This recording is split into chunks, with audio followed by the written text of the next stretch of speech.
And the 10 older sons come to hate Joseph, and so they kidnap him, and they plan to kill him, but instead they decide to just sell him into slavery in Egypt, where he ends up in prison. Talk about family failure.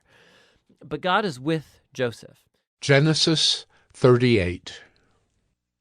It happened at that time that Judah went down from his brothers and turned aside to a certain Adullamite, whose name was Hira. There Judah saw the daughter of a certain Canaanite, whose name was Shua. He took her and went in to her, and she conceived and bore a son, and he called his name She conceived again and bore a son, and she called his name Onan. Yet again she bore a son, and she called his name Shelah. Judah was in Chezib when she bore him. And Judah took a wife for his firstborn, and her name was Tamar. But Judah's firstborn, was wicked in the sight of the Lord, and the Lord put him to death. Then Judah said to Onan, Go into your brother's wife, and perform the duty of a brother-in-law to her, and raise up offspring for your brother. But Onan knew that the offspring would not be his. So whenever he went in to his brother's wife, he would waste the semen on the ground, so as not to give offspring to his brother. And what he did was wicked in the sight of the Lord, and he put him to death also. Then Judah said to Tamar, his daughter-in-law, Remain a widow in your father's house, till Shelah my son grows up. For he feared that he would die like his brothers. So Tamar went and remained in her father's house. In the course of time the wife of Judah, Shua's daughter, died. When Judah was comforted, he went up to Timnah to his sheep-shearers, he and his friend Hira the Adullamite.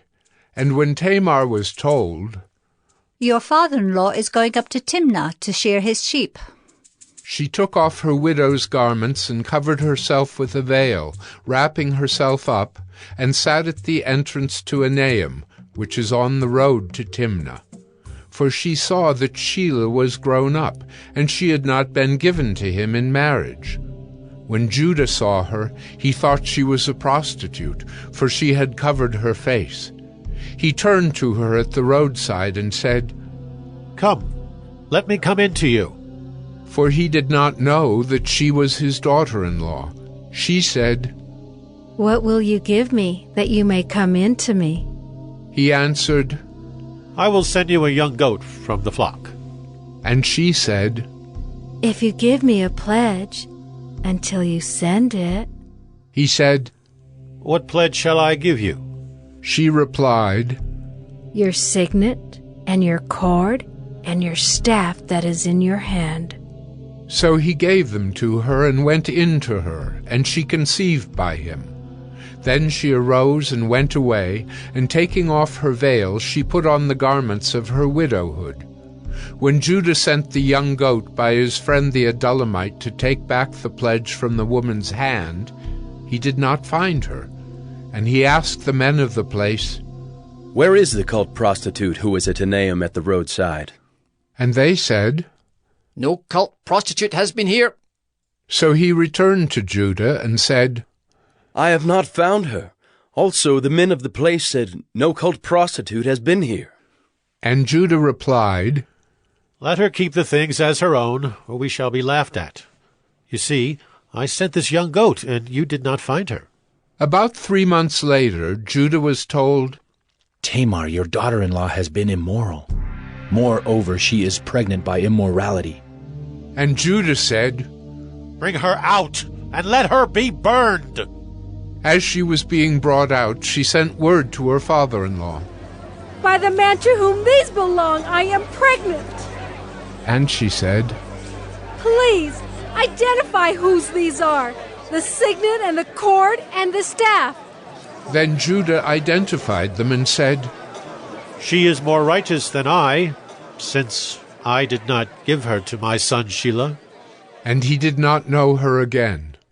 When the time of her labor came, there were twins in her womb.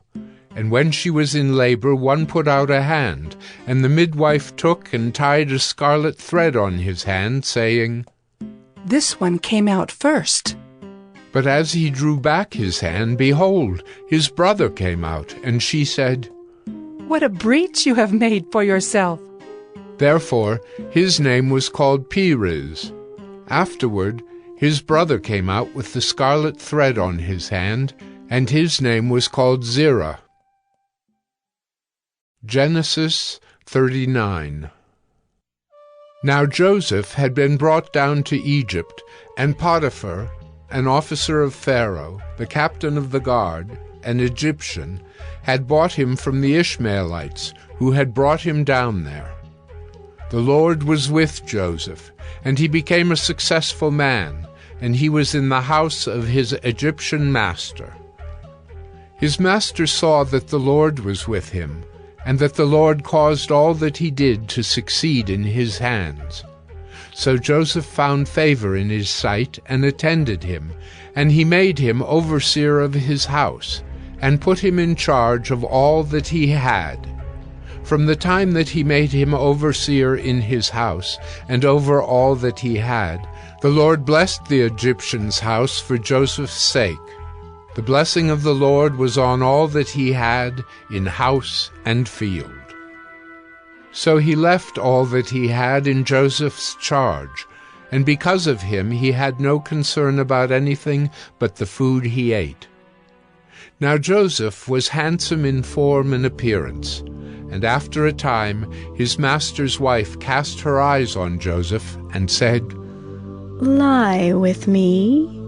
But he refused, and said to his master's wife, Behold, because of me my master has no concern about anything in the house, and he has put everything that he has in my charge. He is not greater in this house than I am, nor has he kept back anything from me except yourself, because you are his wife.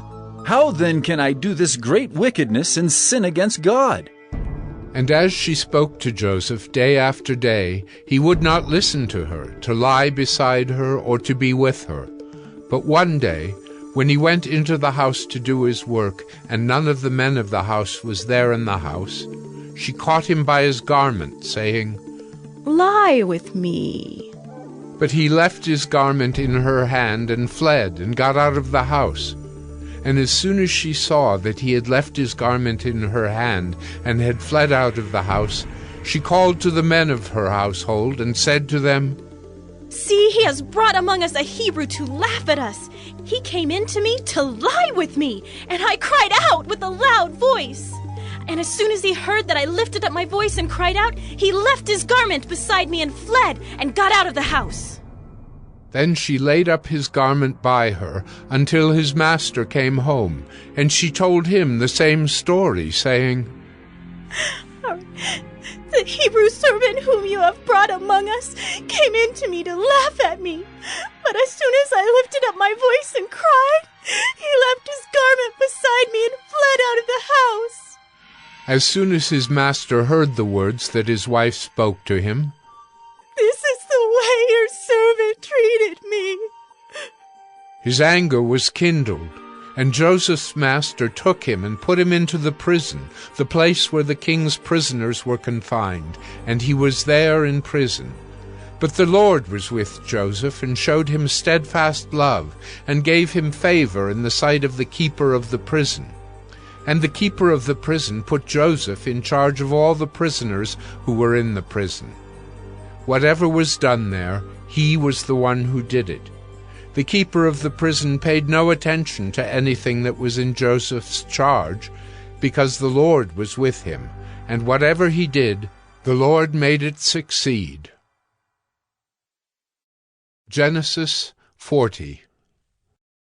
Sometime after this, the cupbearer of the king of Egypt and his baker committed an offense against their lord, the king of Egypt.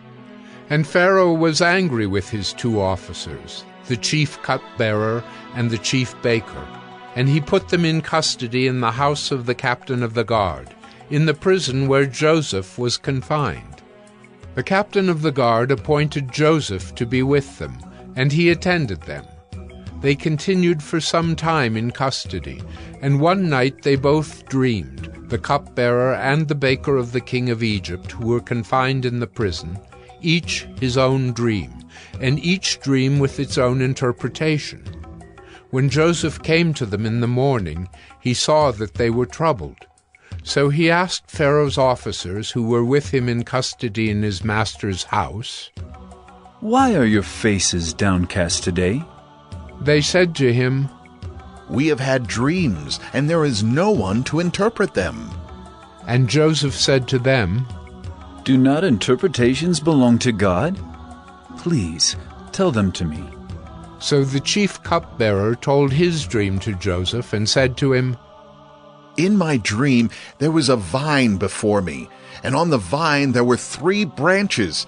As soon as it budded, its blossoms shot forth, and the clusters ripened into grapes. Pharaoh's cup was in my hand, and I took the grapes and pressed them into Pharaoh's cup and placed the cup in Pharaoh's hand." Then Joseph said to him, "This is its interpretation. The 3 branches are 3 days. In 3 days Pharaoh will lift up your head and restore you to your office, and you shall place Pharaoh's cup in his hand as formerly, when you were his cupbearer. Only remember me when it is well with you, and please do me the kindness to mention me to Pharaoh, and so get me out of this house. For I was indeed stolen out of the land of the Hebrews, and here also I have done nothing that they should put me into the pit." When the chief baker saw that the interpretation was favorable, he said to Joseph, "I also had a dream.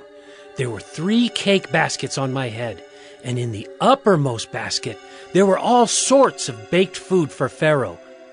But the birds were eating it out of the basket on my head." And Joseph answered and said, "This is its interpretation. The 3 baskets are 3 days. In 3 days Pharaoh will lift up your head from you and hang you on a tree, and the birds will eat the flesh from you." On the 3rd day, which was Pharaoh's birthday, he made a feast for all his servants, and lifted up the head of the chief cupbearer and the head of the chief baker among his servants. He restored the chief cupbearer to his position, and he placed the cup in Pharaoh's hand. But he hanged the chief baker, as Joseph had interpreted to them.